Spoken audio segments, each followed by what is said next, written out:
I'm Peter John Ross, a filmmaker from Columbus, Ohio. Over 10 years ago, this guy started harassing me online and he never stopped fixating on me. I decided to turn it into a documentary. I've been working on Social Media Monster for the past few years. The series of events are unfolding in real time as I've filed criminal charges against the guy, a Civil Stalking Protection Order, and things are just getting crazier.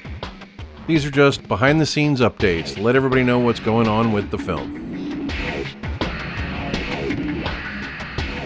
Taking on the editing of a documentary is a monumental task. You're looking at a mountain of footage, and it's so easy to procrastinate rather than start. To me, the metaphor of editing is it's like sculpture. When you're looking at a giant slab of marble, and you know you have a general idea of what shape you want the sculpture to be, but taking that first time you take the hammer and the chisel to it, where do you start? The top, the bottom, the middle? It's so easy to procrastinate at that stage. But once you get started and the groove starts, you just keep chiseling away, and you get this creative momentum that gets you over that mountain and through. So in January 2020, the only thing I had edited at that point was just the trailer for the documentary. The end of the month, we almost did the Dr. Phil show, which I've already talked about. But in February 2020, I was approached by these two editors in Los Angeles who had coincidentally been harassed by Matthew on the LA film group on Facebook.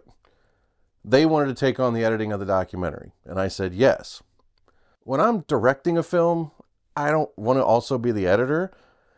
I need that feedback. I need that creative collaboration with an editor. I need someone who wasn't on set, doesn't know the people, doesn't know the scenario, doesn't know the actors or anything like that. And not that there's actors in a documentary, but in any of the narrative films I've done, I hated being my own editor because it's like creating in a vacuum. And if you're the only one, your creativity is very limited.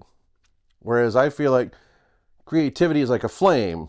A good creative editor and a good creative director can double the amount of light there is and double the amount of creativity.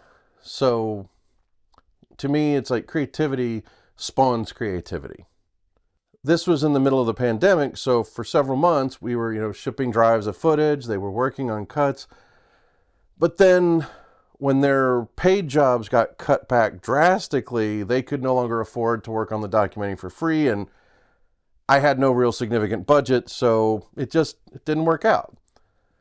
So by the fall of 2020, it fell on me to edit the documentary myself.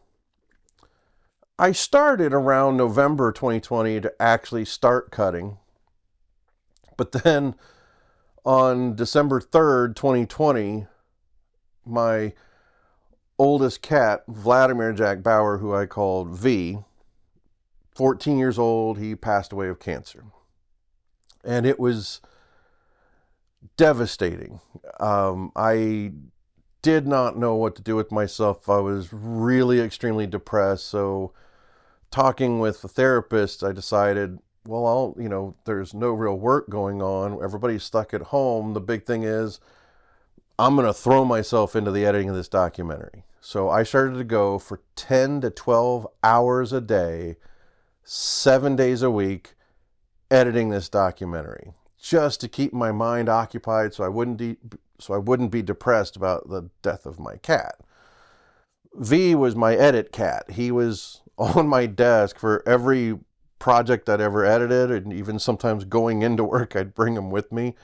He would lay on the desk in front of me while I cut, and it was Edit Cat. He was always there, and so this was the first project I ever finished without him in 14 years. I did about 10 weeks of solid, full-time, obsessive editing, and I got to a really good cut. I'd put in, I'd shot temp footage of myself before I would go shoot it, and I had a really solid cut. And that's when we decided, me and the other producers and people involved were like, well, it's the pandemic, so we can't really do traditional test screening. So we sent out a private link to a bunch of different people. And primarily we were aiming for people who didn't know me or didn't know the situation or didn't even know the town and get honest feedback. So they would not be afraid. And we sent a survey. We created a comment card, with, were there any scenes you found boring? Did you feel that this was abusive, or did you feel it was retaliatory? And all this kind of stuff we're asking, and why? And who did you like best in it? What did you think this meant when you saw this, or did you catch this detail? And it really helped us refine the edit. It really helped us get raw data and all kinds of different perceptions. And when you do that, what you find out pretty quick is no two people have the same opinion of anything. So you're going to find some people go, yes, we thought it did this, or no, you say, I was really bored during this scene, and somebody will say, that's my favorite scene. But at the same time, what you got to do is you kind of have to aggregate those notes. And the biggest thing about that is you're testing to find out what is your intent as a filmmaker and how well did you achieve that. And this is where you really got to put your ego aside, listen to people, but at the same time know when not to listen to people and still follow your instincts. And it becomes a thing about, well, what did the majority of people think? Or not a majority of people got this, but you know what? I'm standing by that decision. So it's a really interesting process, and then it really affects the edit because then you're going back in and you're re-editing. There were times where we get one comment by one person, and I would just let that idea plant like a seed and then grow over time. And like 7 or 8 weeks later, I'm like, you know what?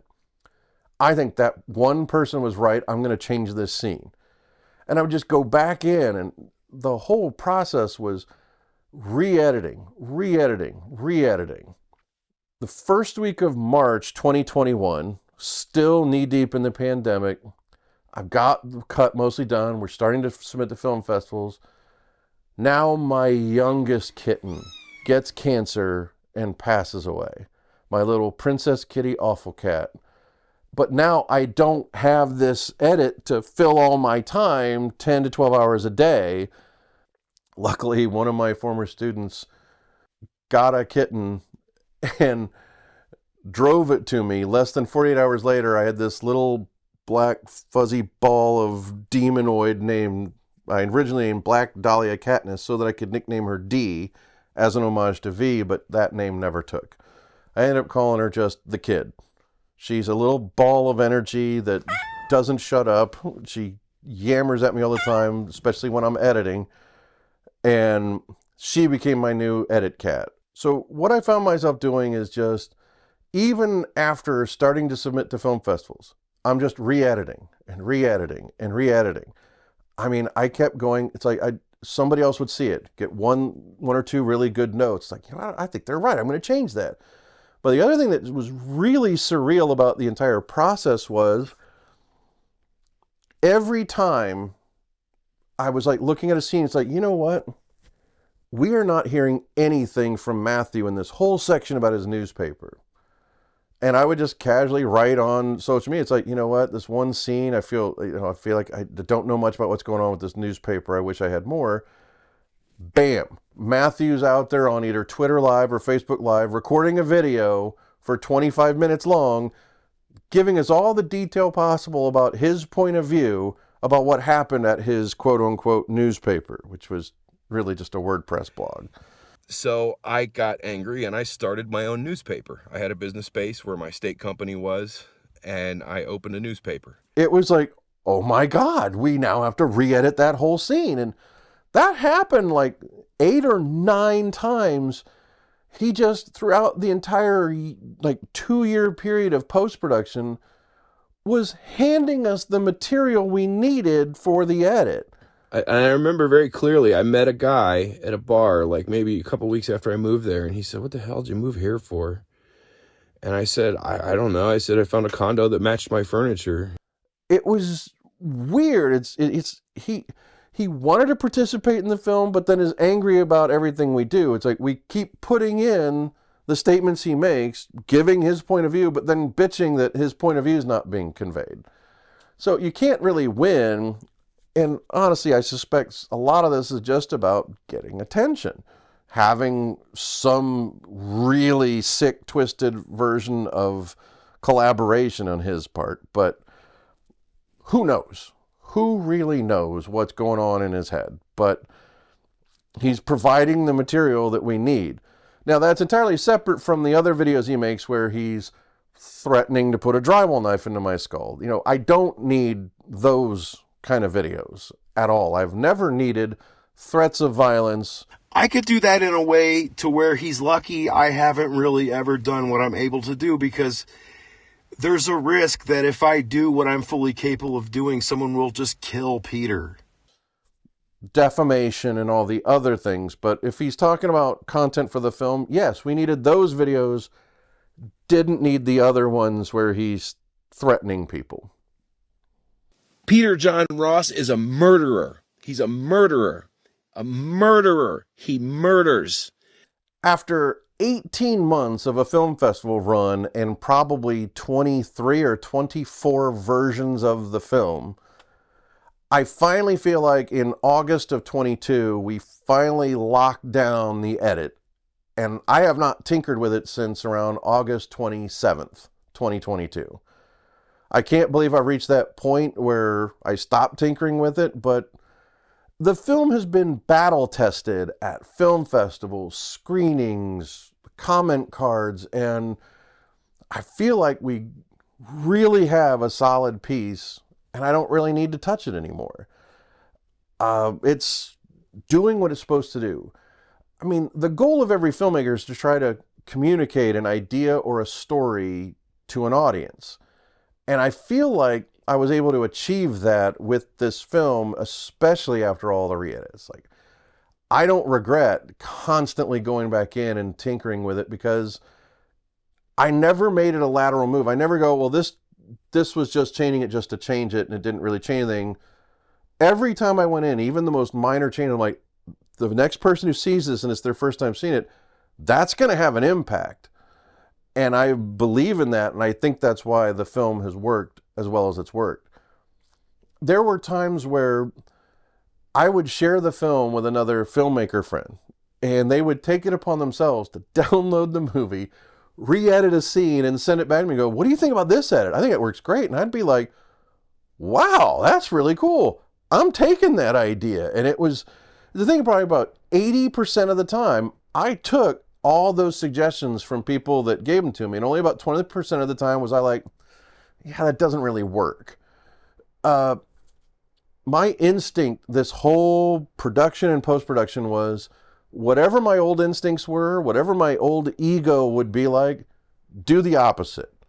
Just, if it was ever going to be ego about, you know what, that's not my idea, I'm not taking that. No, it was like, there's no reason not to try and just see if it works. And like I said, 80% of the time, these good ideas worked, and I took the ideas and ran with it. I mean, there were so many amazing contributions by producers on the film, other filmmakers, friends, the comment cards from near complete strangers, or even third-party unbiased journalists who've seen it that work at the LA Times, Vice News. They've all watched the movie and given feedback as unbiased journalists. So we've had some phenomenal feedback that just kept shaping the movie. And I've reaped all the benefits as getting to put a directed by credit, but the truth is, I am standing on the shoulders of giants. So many talented people contributed and made this film what it is. I'm just lucky that I get to take credit for it, but I am trying to be as grateful as I can and thank them without saying their names so they don't get stalked.